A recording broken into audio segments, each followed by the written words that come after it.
เป็นว่าราคาเท่าไหร่นะ200,000เท่าไหร่250,000บ่250,000อันนี้เพิ่นเอิ้นเพื่อเฮาโตบ่หรือว่าแนวใดช่วงนี้บ่หลังนี้บ่ตัวนี้บ่เนี่ยนะโอ้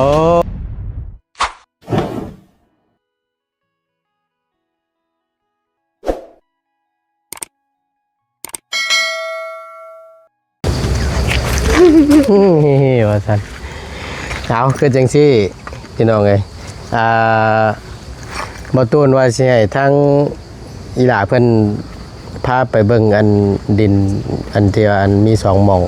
อันนั้นน่ะไกลแต่บ่จากเรือนเจ้าไปเที่ยวเพิ่นบ่อยู่ก็ย่าแต่เฮาไปเบิ่งซื่อๆนะแล้วว่ายังบ่เคยเห็นจักเทื่อนั่นน่ะพาเราบ่าวไปได้บ่ได้บ่ก็สิพาหอนมีหลานอยู่มีแต่ว่ากำจังซั่นล่ะให้ทั้งเจ้าเฝ้าเฮือนก็ได้เดี๋ยวเราว่าไปกับอีหล่าเพิ่นพาเราว่าไปเบิ่งจักหน่อยนะได้อยู่หรอวะได้อยู่เนาะเอาสบายดีปะลุงก่อนลูกละเอานิดไหมให้เราเบาหน่อยจังมีหัวแท้ย่างไปบ่ย่างไปก็ได้ซั่นบ่ได้ไกลปานใดติขี่รถเนาะขี่ก็ขี่ซะไปบ่ยังว่าเนี่ยเอาเพิ่นเมารถเด้อเมื่อคืนเนาะแต่ว่าเราเว้าบ่แม่นรถใหญ่บ่รถจักรบัดนี้สบายเนาะบ่เมาติบ่ใครอยู่คำว่านั่นไปสันไปมาขี่รถนั่นเราว่าไปจังหน่อยไปถ่าจังหน่อยเด้อบ่ยาวเด้อไปไงไปเบิ่งก่อนจังหน่อยสบายดีเฮ็ดได้เฮาบัดนี่เบิ่งพี่น้องบ่ตูนจะไปเบิ่งก่อนจังหน่อยนึงมาพี่ก็ได้มาจับกล้องให้เราเบาพี่ก็ได้มา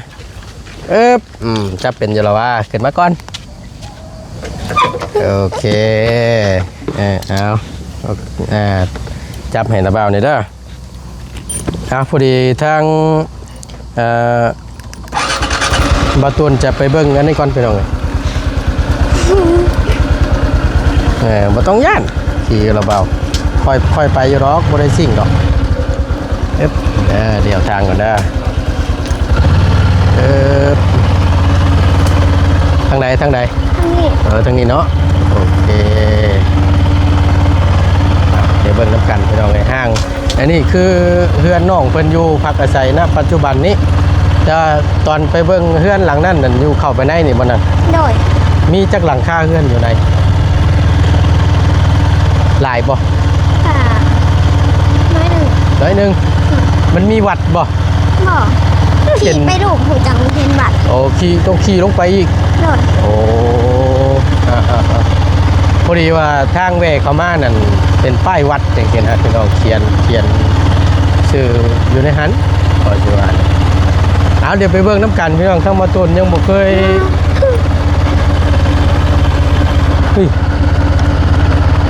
นี่ล่ะของสารพระภูมิตัวสารพระภูมิเขาเอามาเมียนอยู่ป่ามาไว้ซื้อบ่ใครอยู่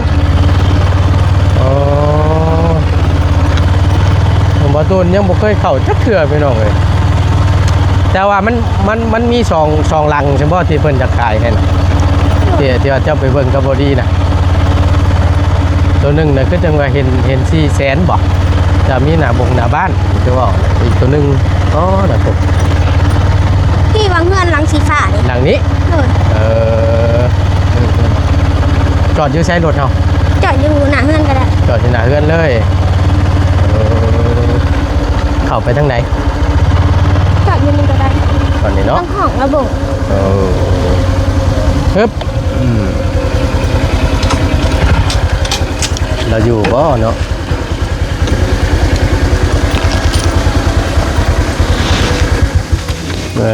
บ่โอ้ใช่ละอยู่ใช้ดินเพิ่นพุ่นพุ่นแม่นบ่เราบ่น่ะบ่แม่นบ่อยู่ในก็มีเฮือนเนาะแม่นด้วย เอาแต่อยู่ใช้หม่องได้เพิ่นว่าอันอยากขายดินนั่นพร้อมเพื่อนน่ะโอ้เพราะหลังนี้บ่เออมีสองหลังบ่เฮาเห็นแม่นบ่นี่เพิ่นสบายดีเด้อพ่อเด้อสบายดีฮะเคยเห็นอยู่ในโทรศัพท์เคยเห็นในโทรศัพท์บ่โอ้ยเนาะขอบโอ้ยขอบใจหลายๆเนาะบ่ถึงท้องบ่ได้มาเนาะมื้อนี้ยังบ่เห็นเพิ่นมามื้อนี้บ่ยังบ่เห็นเพิ่นมาก็เป็นช่วงค่ำๆพุ่นแหละเนาะอันพอดีทั้งบ่ตุนอยากเห็นนะพี่น้องเอ้ยเห็นทั้งบอดี้ว่ามาถามอันแม่นหลังนี่บ่พอของพ่อนี่บ่อันสิขายนะตัวนี้เขาก็จะขายอยู่แต่ว่าเพื่อนลูกตัวนี้เป็นเพื่อนลูกของพ่อนะเพิ่นจะขายเท่าไหร่น่ะเสื้อบ่ได้ใส่ซ้ำพี่น้องเอ้ยเนาะทางตู้พ่อเพิ่นฮ้อนเพิ่นจะขายเท่าไหร่อันนี้น่ะเพื่อนพร้อมมันดินดิจังแล้วมันเว้าเท่าใดตัวนี้เท่าไหร่ว่า4,500บ่ตัวนี้บ่ให้ตัวนั้น200,000ปลายตัวนั้นบ่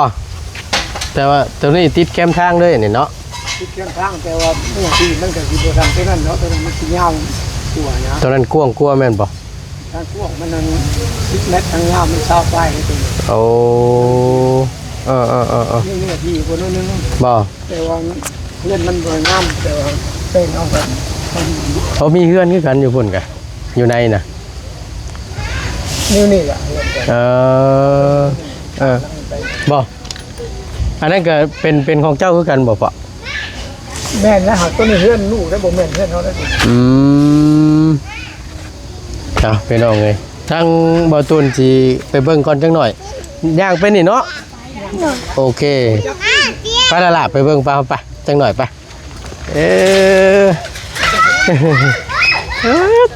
สบายดีมายังอันนี้คือท่าชบแรงคักแท้ฮะบ่คือเดียวว่าท่าลิปสติกนะโอ้ยสิเป็นนั่นผู้ชายหรือสิเป็นนั่นผู้หญิงโอ้ยรถนี่ก็ได้เนาะได้ปากเถอะโดยว่าสิย่างไปเบิ่งคุณก่อนสักหน่อยนึงเราสิไปขายให้เลยติจังว่าเพิ่นล็อกไว้บ่ล็อกแล้วล็อกตลอดแล้วเขาสิไปติอันบอกแล้วเลยบอกว่าสิไปเบิ่งค่ะบ่เป็นจังเดี๋ยวย่างเบิ่งคร่าวๆก็ได้โอเคย่างเบิ่งคร่าวๆก็ได้นั่นแหละเนาะไปอ๋อนี่มันเป็นทางเข้าไปอยู่เนาะโอเคไปพี่น้องเดี๋ยวไปเบิ่งน้ำกันก่อนจังหน่อยนึงเนาะบ่ตุนก็เห็นแต่ทางบอลี่กับอีหล่าเพิ่นนั่นล่ะมาเบิ่งจังหน่อยนึงพี่น้องก็เป็นได้ใดตัวนั้นเพิ่นว่าราคาเท่าไหร่นะ200,000เท่าไหร่250,000บ่250,000อันนี้เพิ่นเอิ้นเพื่อเฮาต่อบ่หรือว่านั่นใดห้องนี้บ่หลังนี้บ่ตัวนี้บ่เนี่ยนะโอ้หลังนี้ฮอดแล้วพี่น้องไอ้นี่เด้สบายดีเบิ่งพี่น้องไอ้เบิ่งว่าตูนกับกล้องแต่ว่ามันปัดกว้างคักอยู่ได้เนาะ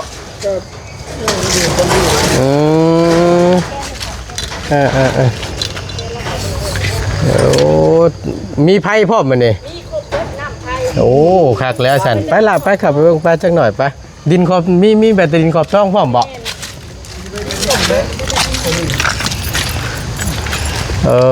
เนื้อที่เท่าไรนี่ปะ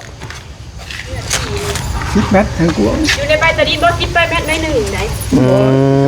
ในใบตะดินเขาเขียนเป็นเนื้อที่แต่เขาบ่เขียนเป็นว่าโกดจังแม่นยาจังแม่นหั่นน่ะบ่จะก็เฮ็ดไปเบิ่งบ่เป็นหั่นนะมีอยู่ใบตะดินแต่ว่าเบิ่งบ่ฮู้เนื้อที่เท่าไหร่อยู่ในใบตะดินบัดเขาเขียนเป็นเนื้อที่มันเลยแต่เขาบ่บอกลงยาลงกว้างเขาเฮ็ดคือเฮาหุ้มห้อมในใบตะดินนะแต่เป็นเนื้อที่มันก็พออยู่โอ้ยครอบครัวตะกี้ครอบครัวใหญ่เด้เขาเจ้าอยู่นี่เพิ่นอยู่นี่นะมีฮอด10 คนเขาอยู่ตะกี้เขายังอยู่กันหมดเลยนี่ฮะ เพิ่นมาเช่าอยู่บ่หรือว่าแนวใด เขามาซื้อนะแต่บ่ได้เขาจะ เพื่อนเราเล่นแล้วขายให้โต อืม ซื้อนั้นเขาเจ้าเส้นหาอยู่ไหน ซื้อน้ำข้าวโต กันได้มาเป็นหลายตึก สอมแซมนำแน่เนาะ น้ำเหล้าให้กับบริมีราคากับมามุงเอาเอง มาหากระมุงนี่บ่ มุง มุ้ง เดือนแล้ว มึงจะหึงแล้ว แป้งใหม่เบิดนะแป้งหลายเติบ เอ บ่ อ ได้บุกเลยยังบุกบ่ได้ มันยังบ่มีเงินเห็ดปะนะเห็ดได้แต่ซ้ำนี่แหละ เออ บ่ได้สู่ใครเคลียร์ประตูแล้วอัดเลยไปซั่น อันนี้ได้ บ่ได้ใคร โอ้เบิ่ง ไปนอนอยู่เขาจะพุ่น จักหน่อยหนึงพี่น้องเอ้ยเนาะเออเบิ่งก่อน ทั้งนี้เพิ่นบ่มัก แต่ว่าถึงเนี่ยแบบพื้นที่เนาะหน้าบกหน้าบ้านก็มีคือเว่าหั่นแหละพี่น้องเอ้ยถือว่าแบบมีเวียกมีงานหรือว่าเฮ็ดแทนเฮ็ดนี่กลางเต้นท์กลางหยังก็มันได้ จั เด้ ดงานดองอันนี้ได้ ฮะ กลางคุกกี้นี่ว่าขอจัดงานดองอันนี้ แม่นบ่ เต้นในนี่เลย ไล่จักชุดลงนี่ ไล่บ่สอง จะได้ซองผู้เล่น เนาะ ใส่ดี ถือว่ากว้างเลย เต้น พี่ ซ น้ อ อง งดังผู้เล่น มันก็พอได้อยู่สับนี่ครับเพื่อนบ่ได้หัวได้นอนสบายเลย อืม แต่มีแต่ตัวเองผู้เดียวนี่มานอนอยู่นี่เลยอันอัดแบบนี้เลย บ่อยากรีบได้ เข้าทางเดียวผู้ใด ได้บ่ เข้าทางเดียว เออ บ่ได้ใครได้พี่เลย นี่ ว่า ใช้ กัน ประตูบ่แน่ เพิ่นนี่คนมาเบิ่งเขาก็ มาพี่ละมาพี่ลูกละ มันบ่ได้นั่นนะเขาไปกันยังบ่ได้เลยว่าที่ไหนนะ เจ้าอันนี้ก็ขายให้เพิ่นเบิ่งก็สิ หลายคนมาเบิ่งอยู่แต่ว่าเป็นสิบแต่ว่าก็บ่ได้มีใครว่าอย่างนั้นแต่ก่อนก็อัดไทยไปเบิดนั่นแหละ เออ แต่บัดนี้ก็เลยบ่ได้ไทยเลย ใครก็มีแต่มาเบิ่งนะ เนาะก็ถือว่า พวกอยู่เล่นนะจะยาวผู้เบิ่งอยู่เด้อ โดยจักหน่อย โอ้เองมันเบิ่งพวกแม็กมันเขาก็ฮู้เลย คือว่าหน้าบ้านคุ้มกว้างเพิ่นนี่ก็สิบ่รุดที่10 เมตรเนาะพี่น้อง ป้า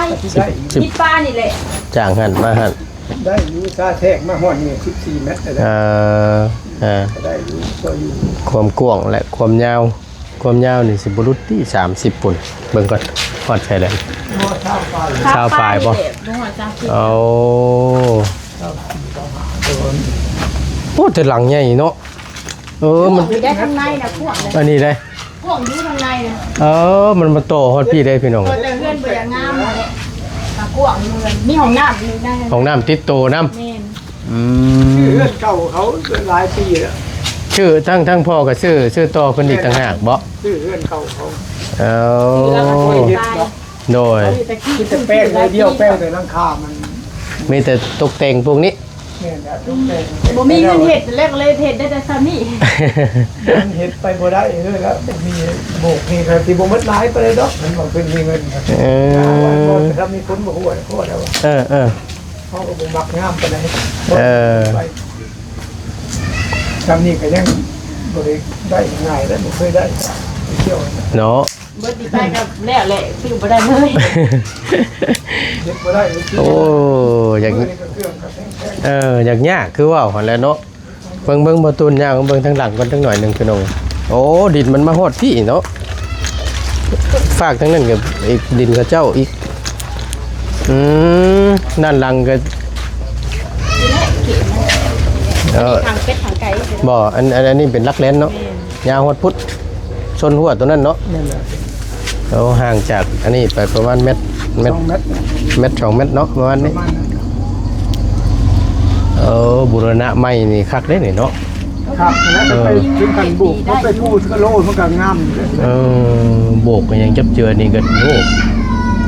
กับบ่อยู่ ในการเนี่ย ใหม่ดีคักนะคัน นี่ นี้ เขาบ่ได้แป้งยังเลยนะพี่แป้งแต่ลังคายังสังกะสีก็มุ่ง อยู่พุ่นห้องน้ำพี่น้องห้องน้ำติดกับเพื่อนเลย งามที่กับเพื่อนแต่ว่านี่มันก็บ่งามปานใดหรอกมีแต่พอกันเท่านั้นแหละ เหมาะตรงที่ว่ามีหน้าบ้านนั่นแหละพี่น้องเลินมันก็กว้างน้ำเน่นะตรงนี้นะ เราจะให้ผลหาเหตุผลขึ้นเอาก็ดีแหละ นี่มีแต่อยู่ดีนะอยู่แล้วเหมาะอยู่แล้วล่ะ แมน ปลูกเครื่องแล้วบ่ได้ตัวที่สิมังบ่ได้ ในการอยู่พี่น้อง เขาดูจะขี้คนเพื่อนนั่น ครอบครัวใหญ่ได้เราอยู่ตะกี้กัน เป็นมาอยู่กี่เห็นได้ แม่น ง่ายขึ้นได้อยู่ที่เขาเอง บัดนี้เนี่ยเพิ่นขายแล้วเพิ่นย้ายไปบัดนี่ เราย้ายไปอยู่ดินเราเองเราก็ไปอยู่บนทงไห้ทงหน้าแล้วพุ่นแหละ โอ้ตัวนี้สิเฮ็ดเป็นเฮือนครัวนะตัวนี้เนาะเบิ่งนี่เนาะ เป็นเฮ็ดขึ้นขั้ว ตะกี้เรา ไป เฮ็ด อยู่ไทย ครัว เฮือนครัวติดเลย กันผู้มักสวัสดิ์ตัวเอ้ย เขามีเงินน่ะออกแบบใหม่เลยนี่ค่ะเพื่อน เนาะ เขามีเงินเฮ็ดนะแบบออกแบบหมุดใหม่เลยก็ เขา ได้ บ่มักเขาก็มากก็ได้เป็นหยัง คันเอามีเงินเนาะ อืม ออกแบบใหม่เลยหมุดนี่คันนั้นมันบ่งาม เพราะว่าพื้นไฟนี่ก็ถือว่าดึงมาตัวครบไปเลยเนาะ ครบไปแล้วภายน้ำมีครบน้ำกับบาดาลบางแห่ง น้ำบาดาลก็มี บักไซหนึ่งน้ำบาดาลเลยค่ะ อันนี้ได้ ใส่งามพอดี เขาใส่มากกับ10กว่าปีเอง เลยใส่มาหึงแล้ว ตัวอืม เพก็มีแต่ได้มันแต่เพ ตัวนั้นแหละเนาะโอ้มีโคกม่วงเงินอยู่หน้าบ้านกับช่างบ้านนี่ ป้าเมื่อกี้นี่หมาบกนกได้ อันนี้ได้ เปิดงามมันซื่อ ใช่ จะกินบ่ไหวแล้วโกงหมวงก็ดีนะ เขาก็บักทิ้งบ่เป็นหยัง โอ้สุดยอดแล้วแต่งลบให้มันต่ำๆนี่ก็เฮ็ดเป็นโฮมนี่ แต่ผู้เป็นมักมันเบิ่งว่ามันมืดมันก็บ่มืดไปเลยดอกบ่ไหม้ตัดออกมันก็ ออกแบบใหม่เลยแหละเรือนชนิง แต่ว่าแต่งให้มันลงตัวนี่ก็คักได้เด้อนี่เนาะ มันมีเงินแต่งมันบ่ได้ เฮาน่ะบ่มีเงินเฮ็ดได้แต่ซ้ำนี่เลย ห้ามเลยเนาะ3ตัวแต่ว่ามัน มีหยังก็เอามาเปิดใส่เบิดเลย ทางนี้เนี่ยมันติดกันกับแบรนด์เด้อทางนี้เนาะ มันสิออกไปน้อยหนึงทาง น้อยหนึงแม่นบ่ แต่งให้ไหม้อยู่หัวนี่เตรียมไหม้อยู่แล้ว โอ้ ถ้ามีแห้งเห็นอยู่ เออ แป้งให้ไหม้เสมอกันเพิ่น ตรงเลยบัดนี่ติคือว่าละคนบ่ได้อยู่เนาะมันก็สิหกแหน่หนูนึง ได้เรานอนได้พอถามได้เรานอน บ่ทั้งตู้พ่อนอนบ่ นอนคุมือแล้วนอนผู้เดียวเรา โอ้ ทันดีได้นอนนะ ว่าอีหลีน่ะ ถือเลขตลอด อยู่ในพันธุ์อยู่แต่ แล้วเขาถือโบราณเขาสะพานกี่ไม่ ห่วยบอกให้นึกว่าจักตัว บ้านเดียวนี่แบบโบนั่นตะกี้มันตอนมานอนกันนิดนึงคือมา10เทื่อได้คือ4-5 แสนอีกนะแต่ว่าเดียวนี่ต้อง3งวดมัน เออ เป็นแบบได้เนี่ย เนาะครั้งนี้ดี ขานี่ ถือว่าให้โชคให้ลาบดีได้อจ้ะนี่เนาะ แต่ขาเอาสังกะสีมาตอกใส่ ค่ะเพิ่นตอกอันนี้อัดอะไรกับใบยาพันธุ์เพิ่นว่า บ่ นี่นะพันธุ์ดีเอาทางกระสีออกเลย เอา เพิ่นอัดดีโพดเดี๋ยวพี่เขามาได้สงสัย มันจะเมนมาจากเนาะ โอ้ตะกี้เนี่ยยังไม่ได้ตอกสังกะสีปิดบ่ ตอกเขาก็ตอกใส่วางผิดก่อนนี่นะ อืม เอาออกก็ได้ดอกสังกะสีอันนี้เลยตอกใส่ซื่อ ตื่นได้เบอร์ตอกลิฟต์เพราะงั้นอย่ามันทนยาก แล้วตอกประตูมันเป็นอย่างนี้ไปเลยอัดเลย ห่วยเปิดนั่นสังกะสีออกนี่ มันกันย่างเขาแป้งกับสลัดสะเบยดี เนาะเอาโชคก็น่าจะหวดจังไร มันคุณพ่อทำนี่นะพ่อลาวอยู่ โดย นี่เจ้าที่จะทำเนี่ยควงอยู่บน โดยก็แม่นอยู่เนาะ ให้คนมาเบิ่งตั้งหลายคนเลยเป็นเกือบ10เลยก็ยังบ่ทันมี อย่าเพิ่นเลือกเจ้าของ เออ เจ้าที่จะทำห่วงอยู่โอ้ เนาะ เอ้ยอย่างเงี้ยเป็นไง ถ้าผู้เพิ่นมาเบิ่งมาถามอยากชื่อนี่ก็ลายแล้วว่าติ หลายคนอยู่ไหนยังมันไปว่าจังได๋คนมาเบิ่งนะแต่ว่ามันก็เขาก็บ่ได้ที่ว่าเพื่อนบ่งามบ่หยังได้ เออ แต่เขาว่าจังได๋ล่ะมันไปเบิ่งกันมาไปเลย เอา แต่ราคามันก็บ่ได้สูงได้หยังแฮง เท่าไรพออันนี้น่ะ เขาก็เว้า200,000หาของ ต้อ มั ง น แค่หาและเจ้าก่อน เพื่อนมันบ่แม่นเพื่อนผู้เดียว อืม คือสเต็กน้อยเงินเขากัน หลายคน วันนี้เฮา มันขายได้กับปั้นกันนะ อืม ก็ที่ได้ยังไร จะขาย200,000แต่ลูกบ่ขาย โดย เพราะว่าเงินเขากับคนไม่ครึ่งกัน เออ ได้เงินเบ้าคุณได้เงินเนาะเฮ้ยมาเดือนหนึ่งเขาบ่ยอมขายเดี๋ยวมันเลยฆ่ากันมาเดี๋ยวถึงแล้ว อืม เขาจะขาย200,000หาเอาไป ดินพร้อมเพื่อนพี่น้องเอ้ยขอบทองอย่างดีเนาะ 200,000แต่ที่ขายได้วันนี้ โดย ขายเลยขาย เพื่อนชาญลาดเป็นกับนี่แหละซำที่เห็นนี่แหละพี่น้องกับเพชรยังบ่แล้วว่าซั่นซะเนาะถือว่าถ้าสมมุติว่าผู้ใดมาซื้อหรือว่านั่นก็ตกแต่งใหม่ ใช่กันพี่โตดูเลขใครว่านางนวดเป็นหมักอันนี้คนอื่นหมักนะ อืม ให้เจ้ากับให้เจ้าจ่าไปเลยด้วย เนาะในราคา อันนี้เอิ้นเพื่อต่อบ่250,000นี่ บ่พอดีเลย ว่าพอดีเลยแม่นบ่เอาลองเบิ่งเนาะเพื่อว่าเพื่อใครสนใจอยากได้เฮือนว่าซั่นซะเนาะ มันก็สิรู้อยู่แล้วแต่ว่าตอนมันนั่นแหละมันเป็นผู้เจ้า ถือว่าโอเคเลยพี่น้องเอ้ยบ่ตูนมักมองอันนี้ละมันมีหน้าบงหน้าบ้านนำนี้เลยเฮือนอีหล่าเพิ่นมากับบ่ไกลปานใดเนาะ อยู่บ้านเดียวกัน บ้านเดียวกันเลยบ้านใดก็เพิ่นเอิ้นบ้าน สว่างเนื้อ บ้านโพนสว่างเหนือ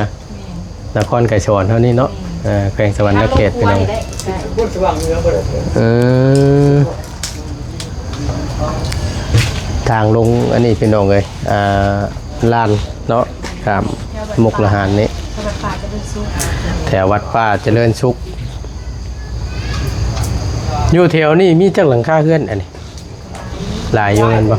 ยายกันอยู่ มันบ่ ก็ ดีกัน 30-40หลังโอเคนี่นะ โดย บ้านนั่นน่ะ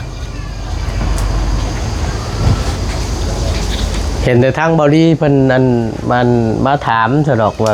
มันเป็นแบบใดนะก็เลยว่ามื้อนี้มีโอกาสก็เลยว่าเอ้ามาชวนอีหล่าเพิ่นมาเบิ่งแล้วสิมาเบิ่งนำนะ นี่บ่มัก บ่ล่ะทางแม่เจ้าว่าได้ซะ เราบอกกับบรีว่าเราแบบโต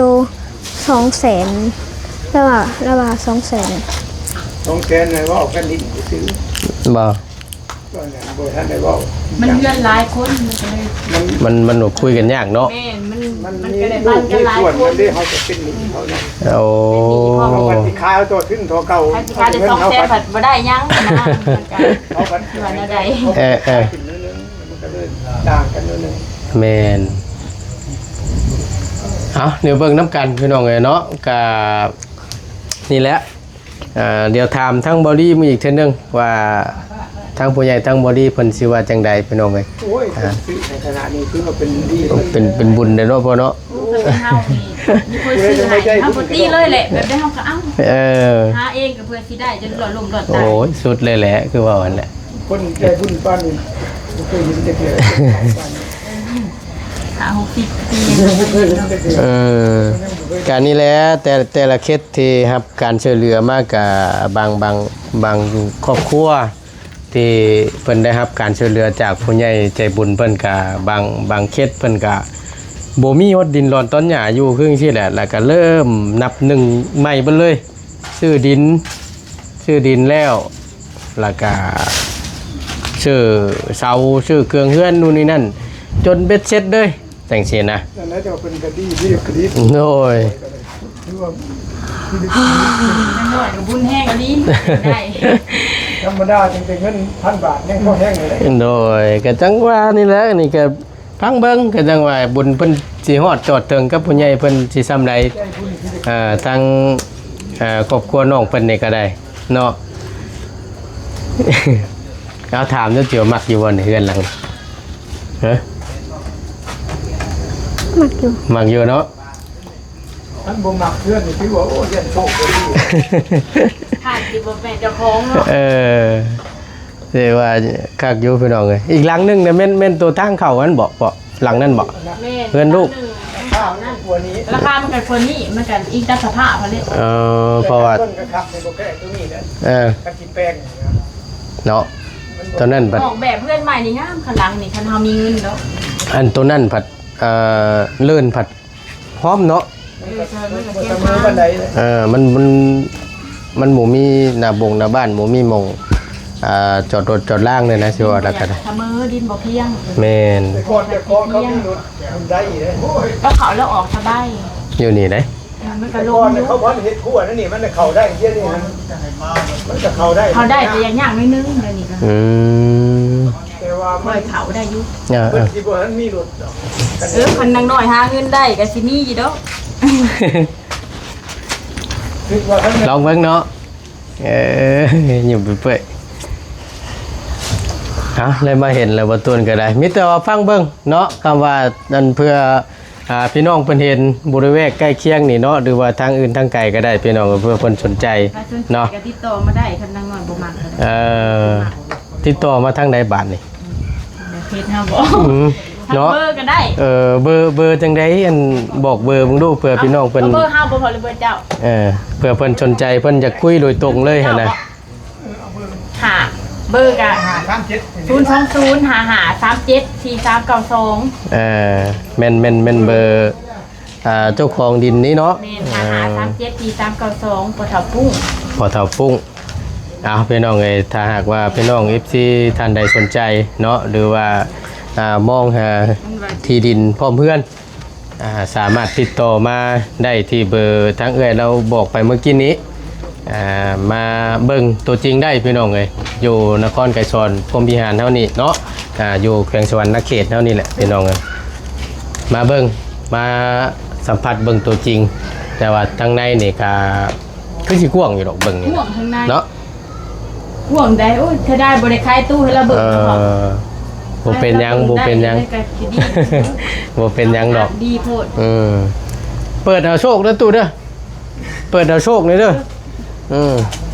บ่แล้ว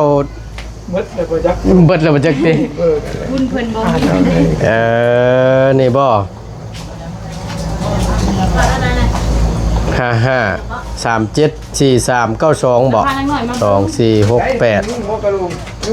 นี่เป็นเบอร์โทรติดต่อเด้อพี่น้องเด้อเจ้าของดินพร้อมเพื่อนนี่เพื่อนหลังนี้พี่น้องท่านใดสนใจมาติดต่อมาเบอร์นี้ก็ได้เนาะ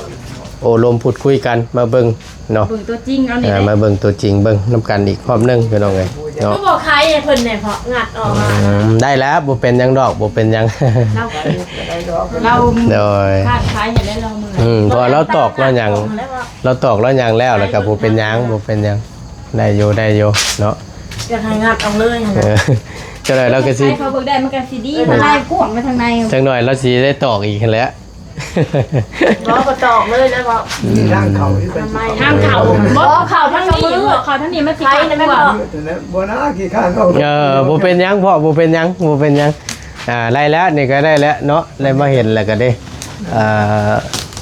สัมผัสด้วยตัวเองพี่น้องเอ้ยสัมผัสด้วยตัวเองเห็นก็ถือว่าโอเคเลย ปกติจะอยู่ไสเอาไปเอาให้ก็ได้ เรื่องดินเรื่องนอนเนาะเงินชานลัดแป้นมาบูรณะไม้เฮ็ดไม้ก็ถือว่านั่นได้นี่เพราะว่ามันกว้างอยู่แล้วพี่น้อง ก็นี่ใครผู้ใหญ่แบ่ง พอดสิเนาะเอาถ้าหากว่าติดต่อบ่ได้โทรบ่ถึกให้ติดต่อมาหาทางบ่ตูนก็ได้พี่น้องเอ้ยเนาะแล้วก็ลงมาเบิ่งนํกันก็ได้บ่เป็นหยังเนาะบ่ตูนได้มาเห็นละเป็นอะไรเนาะ ไปตีนะ ไปยัน บ่แล้วสิขายได้ดอกบ่แล้ว บ่ยากเนาะเอาเป็นจังใดถ้าหากว่า มาเบิ่งมาอีก FC เพิ่นสนใจ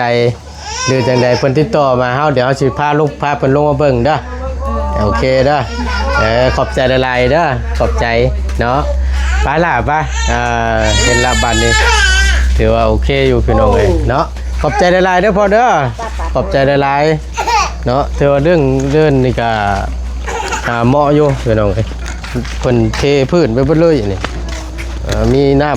ำบาดาลใช้อีกได้นี่ต่อลงต่อใดนี่มันจะเป็นหน้าบ้านทางเข้าพี่น้องเลยเนาะนี่แหละโดยรวมพี่น้องเลยเนาะคักอยู่ในราคา250,000ว่าซั่นพี่น้องราคาขายลงไปพุ่นก็สิไปใช้ปอดนี่ คนไหนจะบ่ เอาโค้งออกพุ่นได้นี่เนาะ แม่นทางลงไปวัด โอ้สามารถออกได้ทางนี้กันแต่ว่าประตูมาทางนี้เมื่อกี้นี่พี่น้องคักอยู่อันนี้ก็เป็นดินกับเจ้านะเนี่ยเบิ่งพ่วงครับเนาะไปละป้าเฮาเมื่อบัดนี้เฮาเห็นละไปเมื่อก่อนพี่น้องเมื่อช่วงอีหลาเพิ่นก่อนย่างละ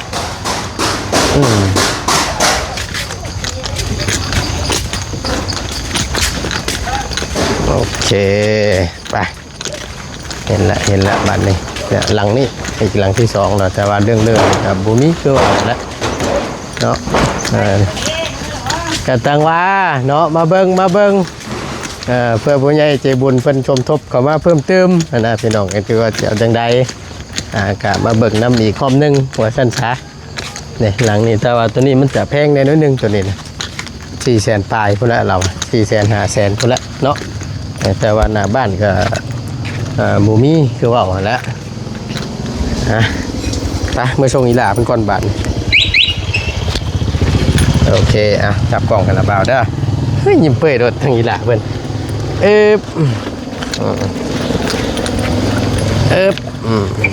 ไปเฮ้ย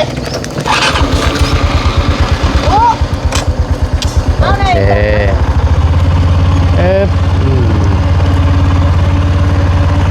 ขับโบไกลไปแล้วเนาะล่ะเนาะออกจากนี้ไปเป็นป่าตัวนั้นนะพี่น้องเพื่อนอีหลาผมอยู่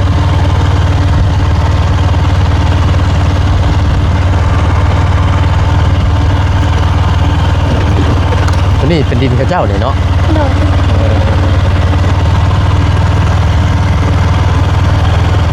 ตัวเจ้าไปเบิ่งเมื่อวานนี่ก็บรีนั่นอยู่พุ่นบ่วัดทำเจียพุ่นบ่ โดยอันทางไปวัดทำเกียร์แต่บ่ฮอดวัดทำเกียร์ ตัวนั้นนั่นเพิ่นจะขาย200,000บ่ 200,000หาแต่อันถ้าเราเพิ่นเจ้าของดินว่าถ้าสิเอาเลยเพิ่นสิขาย230,000 มีแต่เลินแม่นบ่มีแต่ดินแม่นบ่ โดย โอ้เหมาะอยู่บ่แถวนั้น เหมาะอยู่ โอเคอยู่แม่นบ่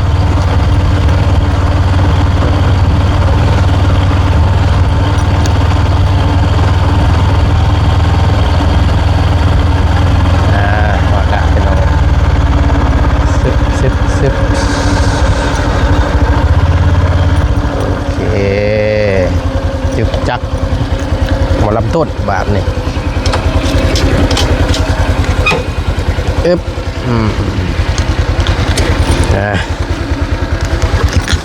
โอเคไปบาทนี้ ไม่ โอเคมาปลดให้ระบาวรถขอบใจหลายๆเบิ่งระบาวแชวขนมมานี่ให้มาพี่ก่อนจังหน่อยไหมนี่โอเคจังเลย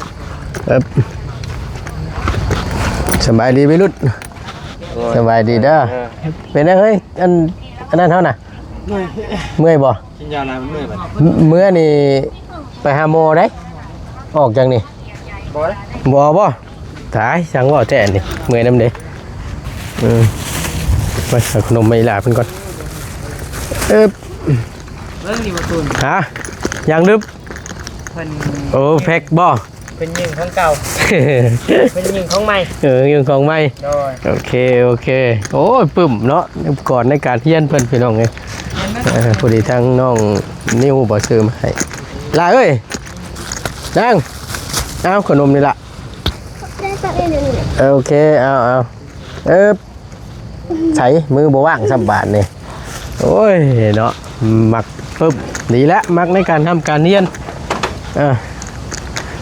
ไปพี่น้องไอ้บ่ตุนขอตัวจบคลิปกันเด้อเนาะขอบคุณหลายๆอยู่ดีมีแฮงสุขมันร่ำรวยเนาะพบเจอกันคลิปหน้าพี่น้องเอ้ยเอาเดี๋ยวจังว่าน้ำกันอีกเทื่อนึงเรื่องนินรอนต้นหญ้าของอีหลาเพิ่นสิทางบอดี้ว่าจะตกลงเอาแบบใดพี่น้องเอ้ยถ้าทางว่ากันเนาะรอติดตามเบิ่งน้ำกันพี่น้องเอ้ยไปอยู่ดีมีแฮงสบายดีเด้อ